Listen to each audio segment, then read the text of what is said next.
Bapak Ibu muncul ya? Muncul, Pak. Iya.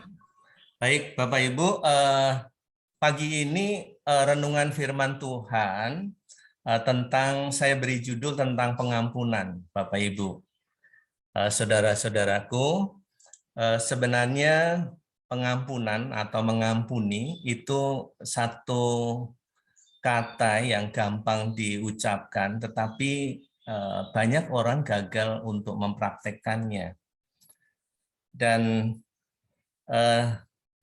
karena orang tidak bisa mengampuni, maka banyak terjadi kekacauan di sekitar kita.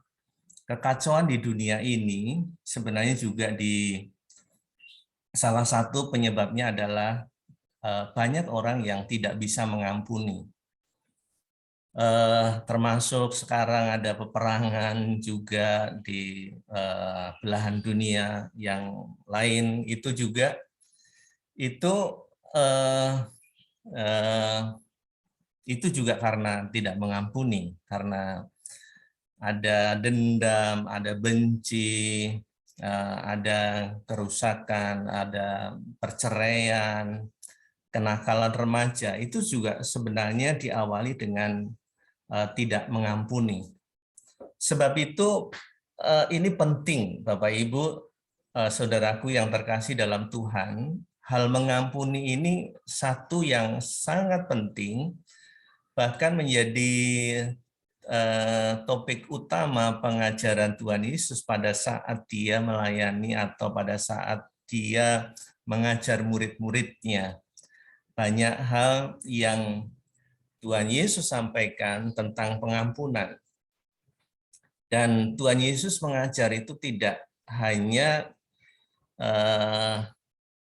mengatakannya saja, tetapi dipraktekkan.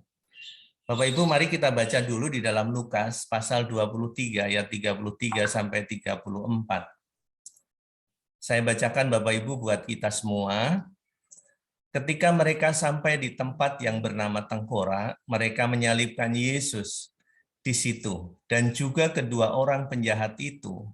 Seorang di sebelah kanannya dan yang lain di sebelah kirinya. Yesus berkata, "Ya Bapa, ampunilah mereka, sebab mereka tidak tahu apa yang mereka perbuat." Bapak Ibu perhatikan baik-baik, yang saya bold, yang saya beri huruf tebal, ya Bapa ampunilah mereka. Bapak Ibu.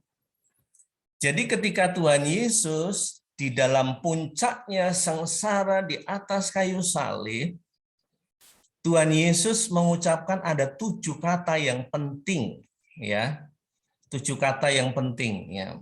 Dan ini adalah kata pertama yang diucapkan Tuhan Yesus pada waktu dia di atas kayu salib.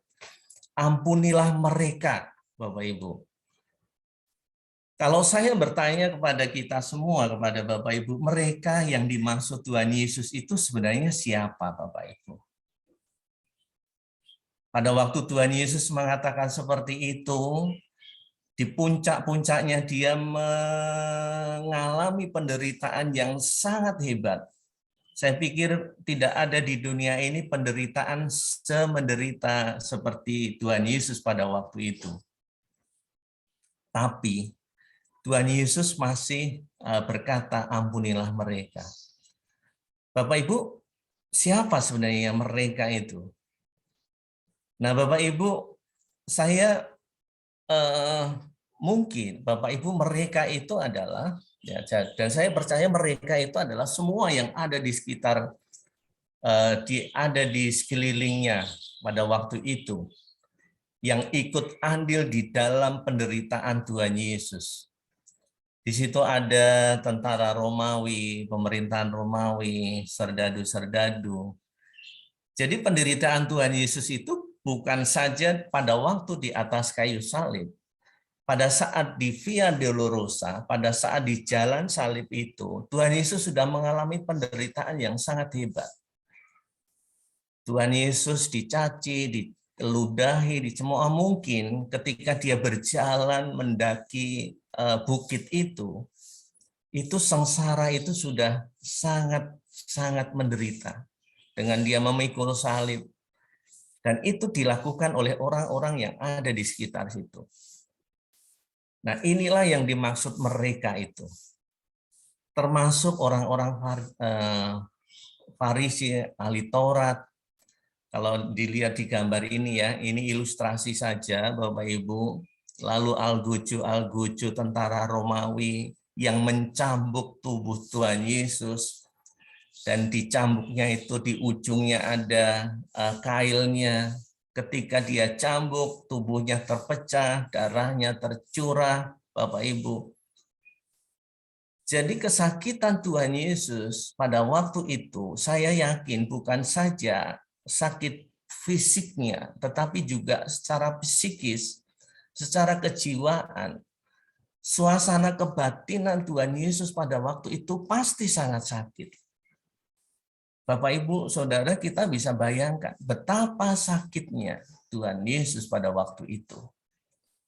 Belum lagi Pontius Pilatus juga. Ada yang menombak lambungnya Tuhan Yesus. Ada juga yang memahkotai duri di kepalanya. Belum lagi ada yang menutup mukanya, lalu ditonjok. Dan Bapak Ibu, banyak sekali penderitaan. Bapak Ibu. Tapi dalam situasi seperti ini, ketika Tuhan Yesus ada di dalam situasi penderitaan yang luar biasa ini, apa yang dikatakan Tuhan Yesus? Apa yang didoakan Tuhan Yesus buat mereka-mereka yang menyakiti dia, yang mengkhianati dia, yang sangat membuat Tuhan Yesus menderita. Dan ini adalah salah satu teladan bagaimana kita harus mengampuni orang yang pernah menyakiti kita, yang pernah melukai kita. Saya percaya Bapak Ibu, di antara Bapak Ibu, semuanya kita, semuanya orang-orang yang terluka, semuanya orang-orang yang pernah disakiti, semuanya orang-orang yang pernah dikecewakan. Dan pesan ini adalah pesan yang sangat penting. Berkali-kali Tuhan Yesus sampaikan kepada murid-murid Tuhan Yesus dalam hal mengampuni ini. Bapak Ibu, kita sebagai anak-anak Tuhan, kalau kita tidak bisa mempraktekkan ini, Bapak Ibu, kita belum bisa lulus menjadi anak-anak Tuhan yang setia. Bapak Ibu, Saudara yang kasih dalam Tuhan, Tuhan Yesus memberikan teladan bagaimana kita harus mengampuni. Dan Tuhan Yesus itu tidak berkata atau mengajar tanpa praktek ya. Pada waktu Tuhan Yesus bertemu dengan Petrus, Petrus bertanya kepada Tuhan Yesus, Guru, mungkin kira-kira begitu ya. Ini di dalam Matius pasal 18 ayat 21 sampai 22. Matius menuliskannya seperti itu. Tetapi saya ilustrasikan saja, simulasikan saja. Ketika Petrus berjumpa dengan Tuhan Yesus, lalu Petrus bertanya, Guru, sampai berapa kali saya harus mengampuni saudaraku jika dia berbuat dosa kepadaku? Lalu Petrus bertanya, sampai 7 kalikah? Gitu. Dia tanya begitu. Saya nggak tahu apakah Petrus sudah disakiti sebanyak 6 kali sehingga dia tanya apakah harus sampai 7 kali begitu ya. Karena menurut Petrus mungkin ya tradisi Yahudi pada waktu itu kalau sudah mengampuni 7 kali itu sudah mentok, sudah pol begitu. Jadi nggak usah mengampuni lagi, nggak ada pengampunan lagi setelah 7 kali. Tapi apa jawab Tuhan Yesus? Jawab Tuhan Yesus, bukan 7 kali, melainkan apa? 7 kali 70 kali. Bapak Ibu, jawaban Tuhan Yesus ini jawaban apa ya? Jawaban retorika atau apa ya? Atau jawaban yang simbolis begitu. Simbolis ya. simbolis. Jadi ada artinya di situ. Jadi masalah mengampuni itu bukan masalah hitung-hitungan, tetapi harus mengampuni secara totalitas. Dan itu yang dipraktekkan Tuhan Yesus di atas kayu salib. Dia mengampuni semua orang yang membuat Tuhan Yesus sangat menderita, Bapak Ibu Saudara yang kasih dalam Tuhan. Jadi 70 kali 7 itu bukan masalah hitungan matematika, tetapi bagaimana kita harus mengampuni orang yang bersalah kepada kita. Dan ini harus kita praktekkan sebagai hamba-hamba Tuhan, sebagai murid-murid Tuhan, sebagai anak-anak Tuhan, Bapak Ibu Saudara yang kasih dalam Tuhan. Dan bukan hanya kali itu saja Tuhan menyampaikan hal pengampunan, Bapak Ibu. Bapak Ibu pada waktu mengajarkan doa Bapa Kami juga. Di bagian doa Bapa Kami itu ada kata, dan ampunilah kami kesalahan kami seperti kami juga mengampuni orang yang bersalah kepada kami. Lalu di bagian yang di bawah setelah doa Bapa Kami itu ada penjelasan. Karena jikalau kamu tidak mengampuni kesalahan orang yang bersalah kepada kamu, Bapamu di surga juga tidak akan mengampuni. Bapak Ibu Saudara yang kasih dalam Tuhan, Tuhan Yesus mengajarkan ini kepada saudara dan saya, kepada kita semua. Mungkin kita orang Pantai Kosta, kita biasanya punya anggapan begini, apa sih dosa yang tidak diampuni? Lalu orang Pantai Kosta, orang karismatik biasanya semangat menjawab, dosa yang tidak diampuni itu adalah dosa mendukakan Roh Kudus. Tapi sebenarnya dosa yang tidak diampuni ada satu lagi, ya, yaitu dosa tidak mengampuni. Ketika kita tidak mengampuni, maka Tuhan juga tidak mengampuni kita. Itu jelas sekali Tuhan Yesus memberikan pelajaran. Bapak Ibu masih ingat ya lanjutan percakapan Tuhan Yesus dengan Petrus tadi di dalam Matius 18 ayat 21. Ya, kita nggak usah baca, nanti dibaca sendiri saja karena waktunya. Bapak Ibu di dalam Matius pasal 18 ayat 21 sampai 35 hal tentang kerajaan surga, Tuhan Yesus memberikan perumpamaan tentang pengampunan, yaitu ada hamba yang berhutang 10.000 talenta, Bapak Ibu. 10.000 talenta, kalau saya asumsikan satu hari upah kerja itu, saya kalau punya tukang di rumah itu sehari kerja, saya beri gaji 180.000. Nah, kalau 10.000 talenta itu setara dengan 10.000,8 triliun kalau saya hitung-hitung ya, mendekati itulah. Hamba itu punya hutang pada waktu itu sebesar itu 10,8 triliun. Kira-kira kalau kita juga punya hutang sebesar itu, bisa nggak kita bayar? Lalu hamba ini meminta kepada tuannya dengan bersujud, nanti saya akan bekerja, kemudian saya akan bayar hutangnya. Tetapi Tuhan itu berkata apa? Dia timbul belas kasihan lalu memberi maaf, mengampuni hamba itu yang berhutang 10,8 triliun. Karena apa? Memang sepanjang hidupnya dia bekerja sampai bongkok pun, mungkin dia tidak akan bisa membayar hutangnya. Bapak Ibu, sama dengan kita, pelanggaran kita, dosa kita kepada Tuhan, itu sebenarnya kalau dihitung, itu sudah nggak bisa terbayarkan, Bapak Ibu. Mau dibayar dengan apa? Nggak bisa. Mau kita berbuat baik kayak apapun, tidak bisa. Ya. Jadi, Bapak Ibu, tapi kemudian hamba ini keluar, dan ada hamba yang lain, temannya mungkin, dia berhutang kepada hamba itu hanya 100 dinar. 100 dinar itu kalau saya asumsikan dengan asumsi yang sama dengan di atas tadi, itu hanya berhutang 18 juta Bapak Ibu. Bandingkan antara 18 juta dengan 10,8 triliun, itu kan nggak sebanding. Tapi ketika hamba itu ada temannya yang berhutang hanya 18 juta,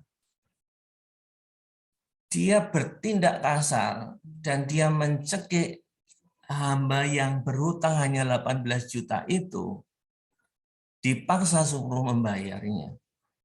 Nah, ini perbandingan komparasi ini adalah ilustrasi yang sangat jelas. Ya, perbandingan bagaimana kita mengampuni, bagaimana kita menerima pengampunan dari Tuhan yang sebegitu besarnya, begitu luar biasanya. Tapi ketika orang lain berhutang kepada kita, memiliki kesalahan, pelanggaran kepada kita, sebenarnya enggak sebesar pengampunan yang Tuhan berikan kepada kita. Tetapi kita enggak bisa mengampuni. Bapak Ibu, ini adalah sebenarnya hal yang tragis sebenarnya. Dan akhirnya apa? Ada beberapa orang mengadu kepada Tuhan tadi. Akhirnya nggak ada ampun lagi. Ya, maka ditangkap oleh algojo Tuhan yang berhutang 10,8 triliun tadi. Bapak Ibu Saudara yang kasih dalam Tuhan, ini ilustrasi yang sangat menarik. Ketika kita tidak mengampuni, ternyata kita juga tidak bisa diampuni juga. Hati-hati Bapak Ibu, persoalan ini yang sangat krusial dalam kehidupan saudara dan saya.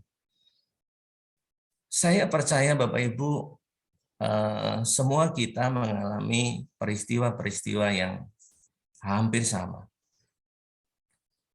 Bapak Ibu Saudara yang kasih dalam Tuhan, mohon maaf Bapak Ibu. Bapak Ibu Saudara yang kasih dalam Tuhan, ini ilustrasi ini sangat menarik ya Bapak Ibu. Saya tidak tahu Bapak Ibu apa yang menjadi persoalan saudara. Siapa yang pernah menyakiti saudara? Seperti Tuhan Yesus pada waktu itu. Ya. Mungkin suami, istri, anak, cucu, menantu bisa saja menyakiti kita. Bapak Ibu perhatikan di gambar ini, Tuhan Yesus awalnya yang mengkhianati Tuhan Yesus itu adalah orang-orang yang paling dekat dengan Tuhan Yesus. Sehingga dia mengalami peristiwa yang sangat panjang ini. Siapa sebenarnya? Yudas. Yudas adalah orang yang paling dekat yang mengalami menjadi trigger Tuhan Yesus melewati masa sengsara yang panjang. Siapa Yudas? Yudas orang yang terdekat dengan Tuhan Yesus. Ada di samping Tuhan Yesus. Salah satu ke-12 murid Tuhan Yesus. Tapi dia mengkhianati Tuhan Yesus. Saya mau katakan Bapak Ibu, orang yang paling potensi untuk menyakiti saudara, untuk mengecewakan saudara, untuk menyakiti, melukai, mungkin sampai tragis seperti Tuhan Yesus seperti ini, sampai keji. Tapi Bapak Ibu Saudara yang kasih dalam Tuhan, itu tidak menjadi persoalan sebenarnya. Yang menjadi persoalan adalah bagaimana kita meneladani Kristus, bisa mengampuni orang yang bersalah kepada kita. Bapak Ibu Saudara-saudara yang kasih dalam Tuhan, dan ini seringkali dipakai oleh iblis untuk menggagalkan rencana Tuhan dalam kehidupan saudara dan saya. Seringkali iblis menghalang-halangi kita untuk mencapai rencananya. Dengan cara apa? Dengan cara seperti banyak hal dicerita di Alkitab. Dia pakai orang lain untuk mengecewakan kita. Kita menjadi patah semangat, lalu kita kadang-kadang ada orang yang, aduh udah hancur hidupku. Udah habislah semua harapanku. Bapak, Ibu, Saudara, itu adalah pekerjaan iblis. Dan iblis selalu mengingat-ingatkan kita kepada masa lalu kita.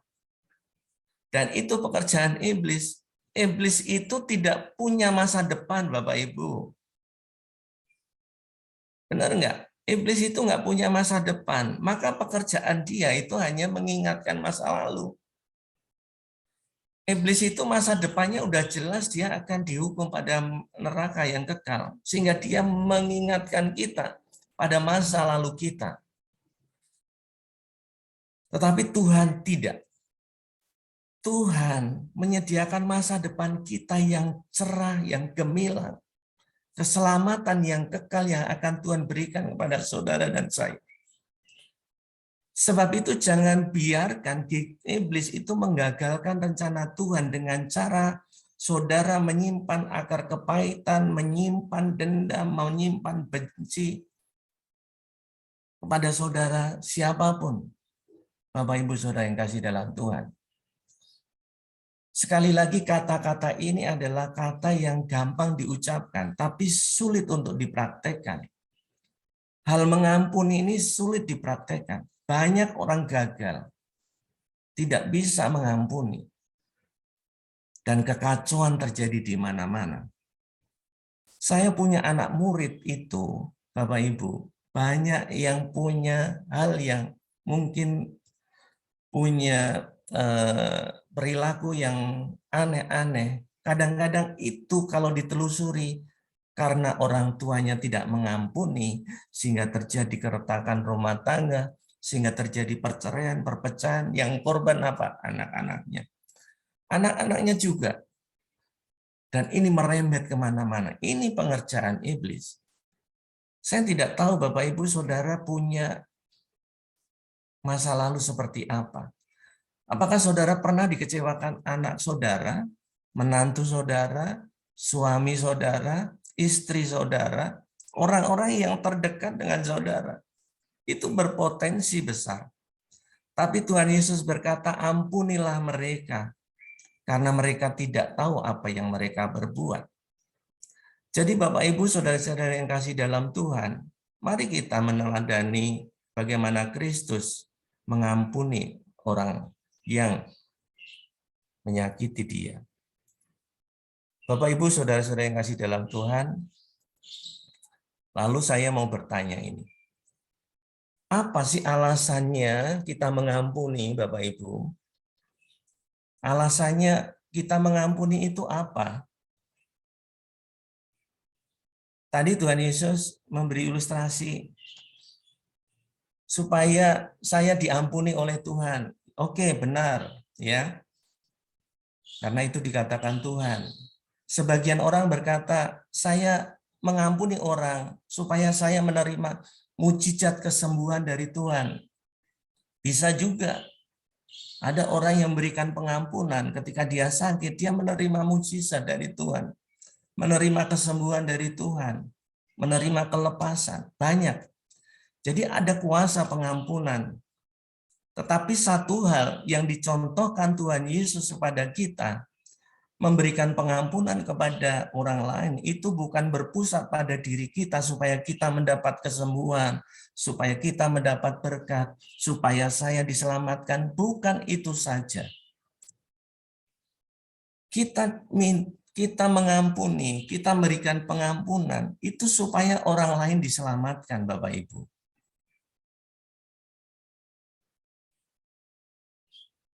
Jadi jangan lagi berpusat kepada diri kita. Seperti Tuhan Yesus. Ketika dia melepaskan pengampunan, pintu surga terbuka. Bapak Ibu. Bapak Ibu Saudara yang kasih dalam Tuhan, dan banyak orang diampuni. Menerima keselamatan yang dari Tuhan. Tuhan masih memberikan kesempatan kepada saudara dan saya. Bapak Ibu Saudara-saudara yang kasih dalam Tuhan, saya tidak tahu apa yang menjadi persoalan saudara hari-hari ini. Tapi mari kita masing-masing kita menjaga hati kita supaya kita minta pertolongan Tuhan. Memang ini kalau kekuatan manusia nggak mungkin. Tapi tidak ada yang mustahil bagi Tuhan. Roh Kudus, oleh karena kasih yang dari Tuhan itu, kita bisa mengampuni orang yang bersalah kepada kita. Bapak, Ibu, saudara-saudara yang kasih dalam Tuhan, mungkin memang susah. Mungkin saudara berkata, nggak ada orang yang separah seperti saya ini, yang disakiti seperti saya ini, yang menderita seperti saya ini. Bapak, Ibu, saudara, lalu saudara berkata, orang itu nggak layak diampuni. Ingat, Bapak, Ibu, apakah kita juga layak diampuni oleh Tuhan yang punya hutang tadi, 10,8 triliun tadi? Kita nggak layak juga, Bapak, Ibu. Jadi marilah Bapak Ibu, hari ini jangan keraskan hati kita. Mari kita mengampuni siapa saja yang menyakiti saudara, yang melukai saudara, yang mengecewakan saudara. Bapak Ibu, waktunya kita meneladani Kristus yang sudah mengampuni kita. Amin buat firman Tuhan pada pagi hari ini. Saya rindu Bapak Ibu, kita semua sesuatu diizinkan Tuhan terjadi dalam kehidupan saudara dan saya buat membentuk kita supaya kita semakin serupa dengan Kristus. Bapak Ibu, mari kita satu di dalam doa sebelum kita masuk ke dalam doa syafaat. Mari kita satu dalam doa. Bapa di dalam surga, kami mengucap syukur buat kebenaran firman Tuhan yang kami dengarkan pada pagi hari ini. Secara manusia kami tidak mampu, Tuhan, untuk mempraktekkan pengampunan, mengampuni orang lain yang mengecewakan kami. Tapi Tuhan memerintahkan itu kepada saya. Kalau Tuhan sudah perintahkan itu kepada saya sebagai hamba-Mu Tuhan, saya hanya bisa tunduk dan melakukan apa yang menjadi kehendak-Mu. Sebab itu Tuhan, mampukan kami, berikan kami hati untuk bisa mengampuni. Mari Tuhan, Kau terus kerjakan hidup kami, supaya seturut dengan kehendak firman-Mu. Kami berdoa buat semua kami Tuhan yang berada di Zoom ini. Mari Tuhan, Engkau layakkan kami, Engkau mampukan kami untuk mengasihi saudara-saudara kami. Siapapun itu, latar belakang apapun itu Tuhan. Kami mau menyerahkan hanya dalam tangan kasih Tuhan. Terpujilah nama-Mu ya Tuhan, hanya di dalam nama Tuhan Yesus Kristus kami berdoa dan bersyukur. Haleluya. Amin. Bapak Ibu, saudara-saudara